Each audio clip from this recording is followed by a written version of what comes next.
Hey hunters, welcome back to the channel. Today we're diving into one of the most complex and satisfying weapons in Monster Hunter Wilds, the Charge Blade. Whether you're a seasoned hunter or just picking this weapon up for the first time, I've got some tips that will take your Charge Blade gameplay to the next level. So let's get started.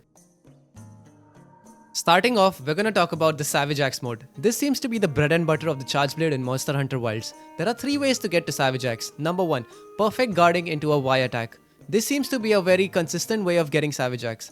Mount Finisher. Every time you get a mount, the finisher allows you to get Savage Axe or refresh your Savage Axe.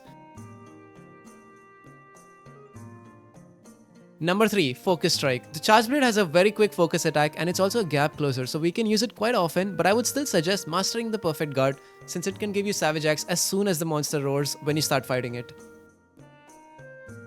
Next, we're gonna be talking about charging your shield. In the previous games, the only way to charge the shield was to cancel an AED or an SAED by morphing into sword mode. But with Wilds, we have 2 new additional ways of charging our shield. Number 1, as soon as you store the charges into your files, you can hold circle and charge your shield.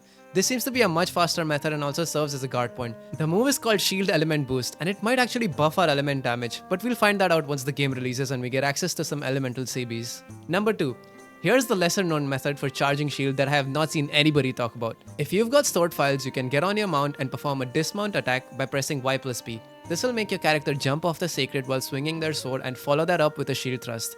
You can then press RT plus Y plus B and instantly transfer your files into your shield. If a monster is changing areas, this method allows you to hold the files and charge your shield once you get to the monster and hence keep the shield charge for a longer time during the fight. Okay, so now let's talk about Super Amped Elemental Discharge. In Monster Hunter World, that was one of the most used moves for the Charge Blade and it felt super cool to do that. There are 2 ways to do them in Monster Hunter Wilds. You can follow up an AED with a Y plus B to perform an SAED, or the second way is that you can guard point and press Y plus B after to perform an SAED. Here's the thing though, with how good Savage Axe is in the game now, sometimes I don't want to waste all my files with an SAED. So if you do want to cancel an SAED into an AED, you can press down direction on the left stick and Y and cancel an SAED. Next up, we've got the Savage Axe sticks. Some of you already know if you hold down the circle button as you're swinging the axe in Savage Axe mode, you will do additional ticks of damage to the monster. But it feels awkward and weird holding down the attack buttons in the combo loop. Here's another way to do it. After you press circle for the first axe attack, you can just hold down right trigger and all you have to do is tap circle for the next attack in the combo and it will keep the axe spinning and doing additional ticks of damage.